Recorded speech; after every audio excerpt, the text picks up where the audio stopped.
আসসালামু আলাইকুম সুপ্রিয় দর্শক, চলে আসলাম আজকের আরও একটি খুবই গুরুত্বপূর্ণ আবহাওয়ার আপডেট নিয়ে। আজ 10ই সেপ্টেম্বর মঙ্গলবার। কেমন থাকতে পারে আগামী 24 ঘন্টার আবহাওয়া? বাংলাদেশ থেকে শুরু করে ভারতের আসাম, মেঘালয় এবং উত্তর থেকে দক্ষিণবঙ্গ ত্রিপুরা রাজ্যে আগামী 24 থেকে 48 ঘন্টার মধ্যে ধেয়ে আসছে ভারী থেকে অতি ভারী বৃষ্টি, যার ফলে কয়েকটি জেলায় লাল সতর্কতাও জারি করা হয়েছে। এছাড়া বঙ্গোপসাগর কিছুটা উত্তাল থাকায় দেশের সকল সমুদ্র বন্দরগুলোকে 3 নম্বর স্থানীয় সতর্ক সংকেত বহাল রাখা হয়েছে। এছাড়া স্থল নিম্নচাপের প্রভাবে আগামী 24 ঘন্টায় দেশের দক্ষিণ পূর্ব অঞ্চলে দমকা বা ঝড়ো হাওয়া বয়ে যেতে পারে এবং ভারী বৃষ্টিপাতের কারণে কুমিল্লা, চাঁদপুর, নোয়াখালী, তারপর হচ্ছে সিলেট, বরিশাল বিভাগের কয়েকটি অঞ্চলে আকস্মিক বন্যার সৃষ্টি হতে পারে। তো এই বিষয়ে বিস্তারিত জানতে হলে ভিডিওটি প্রথম থেকে শেষ পর্যন্ত দেখতে থাকুন। আর এই মুহূর্তে কোন কোন জেলাগুলোতে বৃষ্টি বা ভারী বৃষ্টিপাত হতে পারে সে বিষয়ে বিস্তারিত জানিয়ে দেবো। আর আপনি কোন জেলা থেকে আমাদের আবহাওয়ার খবরটি দেখছেন অবশ্যই আপনার জেলার নামটি আমাদের কমেন্ট বক্সে জানিয়ে দিবেন। আর সবার আগে সবার প্রথম সঠিক আবহাওয়ার খবর জানতে আমাদের চ্যানেলটিকে সাবস্ক্রাইব করে রাখুন। এবার জেনে নেওয়া যাক এক বন্ধুরা, আমরা গতকালের ভিডিওতে বলেছিলাম যে বায়ু মোডে দেখিয়েছিলাম যে একটি বঙ্গোপসাগরে গভীর নিম্নচাপ অবস্থান করেছিল, যার ফলে বঙ্গোপসাগর বেশ উত্তাল থাকায় দেশের সকল সমুদ্র বন্দরগুলোকে বাংলাদেশ আবহাওয়া অধিদপ্তর তরফ থেকে 3 নম্বর স্থানীয় সতর্ক সংকেত জারি করা হয়েছিল। সেটা আজও অব্যাহত রয়েছে এবং এটি আগামী 14 তারিখ পর্যন্ত অব্যাহত থাকতে পারে বঙ্গোপসাগরের সতর্ক সংকেত। এছাড়া আমরা দেখতে পাচ্ছি যে নিম্নচাপটি তৈরি হয়েছিল গতকাল, সেটি বিশাখাপট্টনম এবং উড়িষ্যা উপকূলে আঘাত এনেছিল এবং বর্তমানে নাগপুর, তারপর হচ্ছে কোরবা বা রায়পুরের উপরে অবস্থান করছে, যেটা ভারতে।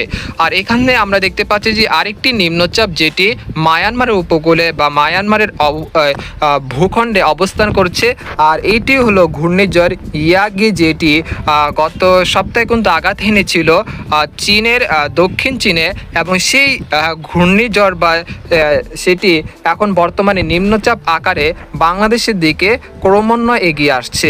এর প্রভাবেই কিন্তু ভয় ধরিয়ে দিচ্ছে খুলনা, বরিশাল এবং বাংলাদেশের এবং রয়েছে আসাম, মেঘালয়, ত্রিপুরা এবং দক্ষিণবঙ্গে এই নিম্নচাপের কারণে ভারী থেকে অতি ভারী বৃষ্টিপাত হতে পারে, যেটা আগামীকাল 11ই সেপ্টেম্বর সকাল বা বিকেলের দিকে বৃষ্টিপাত চালু হতে পারে এবং সেটি টানা 3 দিন বা 4 দিন চলতে পারে। 15ই সেপ্টেম্বর পর্যন্ত এই বৃষ্টিপাত চলতে পারে।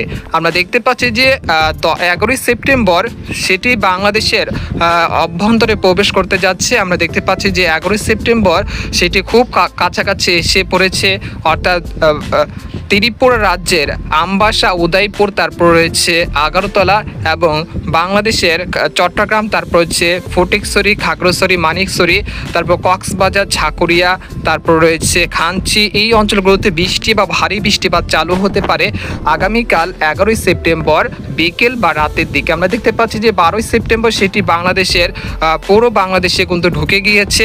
এর প্রভাবে দেশের বিভিন্ন অঞ্চলে দমকা হাওয়ার সাথে হালকা থেকে মাঝারি ধরনের বৃষ্টি বা একটানা মুষলধারে বৃষ্টিপাত হতে পারে, যেটা খুলনা, বরিশাল, পিরোজপুর, মাঠবাড়িয়া, খেপুপাড়া, লালমোহন, মতিরহাট, তারপর হচ্ছে ফরিদগঞ্জ, তারপর হচ্ছে কুমিল্লা, রায়পুর, চাঁদপুর, ফেনী, সন্দ্বীপ, হাতিয়া, তারপর হচ্ছে খাগড়াছড়ি, মানিকছড়ি, তারপর হচ্ছে পার্বত্য চট্টগ্রাম বিভাগ, রাঙ্গামাটি, বিলাইছড়ি, তারপর হচ্ছে খাগড়াছড়ি, তারপর হচ্ছে সাতকানিয়া, কক্সবাজার, কুতুবদিয়া, মহেশখালী, এই অঞ্চলগুলোতে আগামী 24 থেকে 48 ঘন্টার মধ্যে ভারী বৃষ্টিপাত চালু হতে পারে। এর ফলে পার্বত্য চট্টগ্রাম বিভাগে আবারও ভূমিধসের মতো ঘটনা ঘটতে পারে এবং আবার একটি ভয়াবহ বন্যার আশঙ্কা করা যাচ্ছে কুমিল্লা, চাঁদপুর এবং ফেনী জেলাতে। এছাড়া ভারতের ত্রিপুরা রাজ্যেও ভারী বৃষ্টিপাতের কারণে আবারও বন্যা পরিস্থিতির সৃষ্টি হতে পারে। আমরা দেখতে পাচ্ছি যে পরবর্তী 24 থেকে 48 ঘন্টার মধ্যে অর্থাৎ 12ই সেপ্টেম্বর আমরা দেখতে পাচ্ছি ঢাকা বিভাগের বেশ কয়েকটি অঞ্চলে এই বৃষ্টিপাত বিস্তৃত হতে পারে।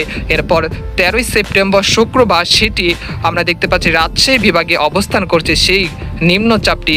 এর প্রভাবে দক্ষিণবঙ্গের কলকাতা, খড়গপুর, আরামবাগ, দুর্গাপুর, তারপর হচ্ছে বর্ধমান, বানকরিলিয়া, তারপর ঝাড়গ্রাম, তারপর হচ্ছে কাটোয়া, নালিহাটি, তারপর রয়েছে কৃষ্ণনগর, মুর্শিদাবাদ, তারপর রয়েছে চন্দননগর, পূর্ব ও পশ্চিম মেদিনীপুর, তারপর উত্তর ও দক্ষিণ 24 পরগনা, এই জেলাগুলোতে ভারী থেকে অতি ভারী বৃষ্টিপাত চালু হতে পারে।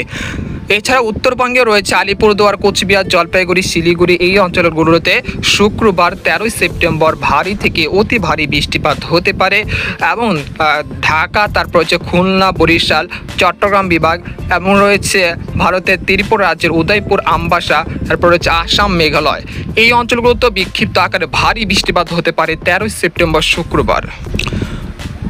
বন্ধুরা, এই পর্যায়ে আমরা সরাসরি উপগ্রহ চিত্রে চলে আসলাম। এখানে আমরা দেখব আজ কোন কোন জেলাগুলোতে ভারী বৃষ্টিপাতের সম্ভাবনা রয়েছে সেটা আপনাদেরকে দেখিয়ে দিচ্ছি। আমরা দেখতে পাচ্ছি যে ইতিমধ্যে নিম্নচাপের প্রভাবে দক্ষিণবঙ্গের বেশ কয়েকটি অঞ্চলে বিক্ষিপ্ত আকারে বৃষ্টিপাত চলছে। আমরা দেখতে পাচ্ছি যে দুর্গাপুর, সিউড়ি, তারপর হচ্ছে কাটোয়া, বর্ধমান, শান্তিপুর, তারপর হচ্ছে পুরুলিয়া এই অঞ্চলগুলোতে বিক্ষিপ্ত আকারে বৃষ্টি বা হালকা মাঝারি বৃষ্টিপাত চলছে। পরবর্তী সময় এই বৃষ্টিপাতের প্রবণতা আরও বৃদ্ধি পেতে পারে, অর্থাৎ আজ দুপুর বা বিকেলের দিকে বা রাতের দিকে ভারী বৃষ্টিপাত হতে পারে কলকাতা সংলগ্ন যে জেলাগুলো রয়েছে এবং রয়েছে কলাঘাট, তারপর রয়েছে খড়গপুর, তারপর পূর্ব ও পশ্চিম মেদিনীপুর, উত্তর ও দক্ষিণ 24 পরগনা, শান্তিপুর, বর্ধমান, কাটোয়া, দুর্গাপুর, তারপর হচ্ছে পুরুলিয়া, ঝাড়গ্রাম, সিউড়ি, তারপর রয়েছে মুর্শিদাবাদ, কৃষ্ণনগর এই অঞ্চলগুলোতে বিক্ষিপ্ত আকারে বৃষ্টি বা ভারী বৃষ্টিপাতের পূর্বাভাস দিয়েছে আলিপুর আবহাওয়া দপ্তর তরফ থেকে। এছাড়া উত্তরবঙ্গে আগামীকাল অর্থাৎ শুক্রবার থেকে ভারী বৃষ্টিপাত হতে পারে উত্তরবঙ্গের আলিপুরদুয়ার, কোচবিহার, জলপাইগুড়ি, শিলিগুড়ি, তারপর রয়েছে উত্তর ও দক্ষিণ দিনাজপুর, মালদহ জেলার বেশ কয়েকটি অঞ্চলে শুক্রবার থেকে ভারী বৃষ্টিপাতের পূর্বাভাস দিয়েছে আলিপুর আবহাওয়া দপ্তর তরফ থেকে। এছাড়া বৃহস্পতিবারও রয়েছে উত্তরবঙ্গের বেশ কয়েকটি অঞ্চলে ভারী বৃষ্টিপাতের সম্ভাবনা। এছাড়া আমরা দেখতে পাচ্ছি যে ইতিমধ্যে দক্ষিণ অঞ্চল, বাংলাদেশের দক্ষিণাঞ্চল, খুলনা, বরিশাল এবং চট্টগ্রাম বিভাগে যে নিম্নচাপের প্রভাব রয়েছে সেটা কিন্তু পড়তে শুরু করেছে। আমরা দেখতে পাচ্ছি যে মেঘের আনাগোনা বৃদ্ধি পাচ্ছে, সেই সাথে রয়েছে গুড়ি গুড়ি বৃষ্টিপাত এবং রয়েছে কোথাও কোথাও মুষলধারে বৃষ্টিপাতের সম্ভাবনা রয়েছে আজ বা আগামীকাল। আমরা দেখতে পাচ্ছি যে মেহেরপুর, শাইলকুপা, তারপর হচ্ছে যশোর, লোহাগাড়া, তারপর রয়েছে চুয়াডাঙ্গা, সাতক্ষীরা, তারপর রয়েছে গোপীনাথপুর, তারপর রয়েছে মাদারীপুর, তার মুকসাদপুর, শিবচর এখানে রয়েছে। আমরা দেখতে পাচ্ছি দেশের উপকূলীয় অঞ্চল বুরহুদ্দিন, লালমোহন, চরফেশন, হাতিয়া, সন্দ্বীপ, নোয়াখালী, চাঁদপুর, রায়পুর, লাকসাম এই অঞ্চলগুলোতে আগামী 6 থেকে 12 ঘন্টার মধ্যে বিক্ষিপ্ত আকারে বৃষ্টি বা বজ্র বৃষ্টি হতে পারে, সেই সাথে দমকা বাতাসও বয়ে যেতে পারে ঘন্টায় 40 থেকে 50 কিলোমিটার গতিবেগে। এছাড়া আমরা দেখতে পাচ্ছি যে দেশের উত্তরাঞ্চল ময়মনসিংহ, নেত্রকোনা, তারপর রয়েছে আমরা দেখতে পাচ্ছি সিলেট, জগন্নাথপুর, বালাগঞ্জ, মৌলভীবাজার, তারপর রয়েছে হাবিবগঞ্জ, কুলাউড়া, কামালগঞ্জ, বারলেখা, চাকুরিয়া এই অঞ্চলগুলোতে বিক্ষিপ্ত আকারে বৃষ্টি বা বজ্র বৃষ্টি হতে পারে। তবে পরবর্তী 48 ঘন্টার মধ্যে চট্টগ্রাম বিভাগের বেশ কয়েকটি অঞ্চলে ভারী থেকে অতি ভারী বৃষ্টিপাত হতে পারে, তাই এখন থেকে আপনারা পূর্ব প্রস্তুতি নিয়ে রাখুন।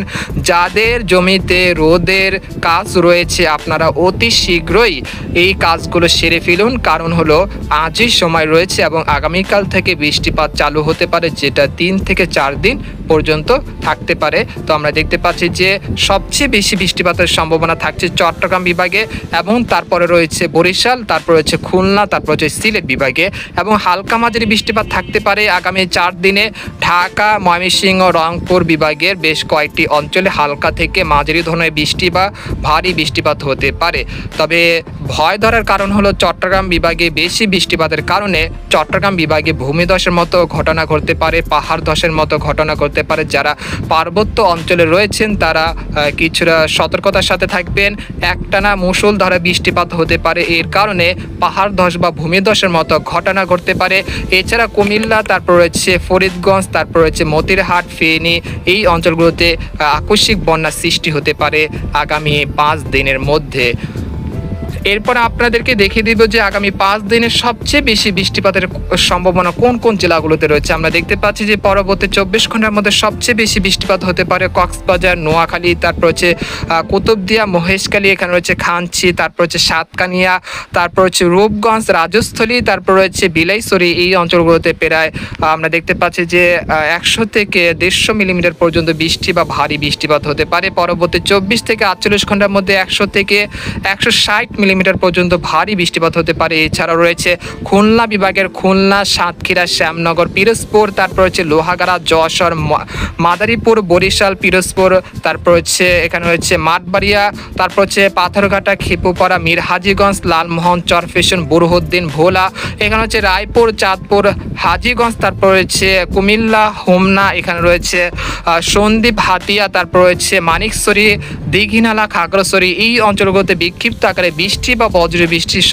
সাথে হালকা মাঝারি বৃষ্টিপাত হতে পারে। সেই সাথে আমরা দেখতে পাচ্ছি যে দক্ষিণবঙ্গের কলকাতা, খড়গপুর, তারপর হচ্ছে কলাঘাট, এখানে হচ্ছে আরামবাগ, তারপর হচ্ছে চন্দননগর, তারপর হচ্ছে বর্ধমান, শান্তিপুর, এই অঞ্চলগুলোতে প্রায় 50 মিলিমিটার পর্যন্ত বিক্ষিপ্ত আকারে বৃষ্টি বা বজ্র বৃষ্টি হতে পারে। সেই সাথে রয়েছে সিলেট বিভাগেরও বেশ কয়েকটি অঞ্চলে বৃষ্টি বা ভারী বৃষ্টিপাত হতে পারে। পরবর্তী 72 ঘন্টার মধ্যে ঢাকা, খুলনা, বরিশাল, চট্টগ্রাম, রাজশাহী, তারপর হচ্ছে ময়মনসিংহ, সিলেট বিভাগের বেশ কয়েকটি অঞ্চলে ভারী থেকে অতি ভারী বৃষ্টিপাত হতে পারে। কোথাও একটানা, আবার কোথাও মুষলধারে বৃষ্টিপাত হতে পারে, যার ফলে নিচু এলাকাগুলোতে বন্যা পরিস্থিতির সৃষ্টি হতে পারে পরবর্তী 72 ঘন্টার মধ্যে। এছাড়া আমরা দেখতে পাচ্ছি দক্ষিণবঙ্গের সবকটি জেলাতেই আগামী 72 ঘন্টার মধ্যে ভারী বৃষ্টিপাত হতে পারে। তো এই ছিল খবর। তো আজকের মতো এখানে বিদায় নিলাম, দেখা হবে পরের একটি ভিডিওতে। সেই পর্যন্ত আমাদের সাথে থাকুন, ধন্যবাদ।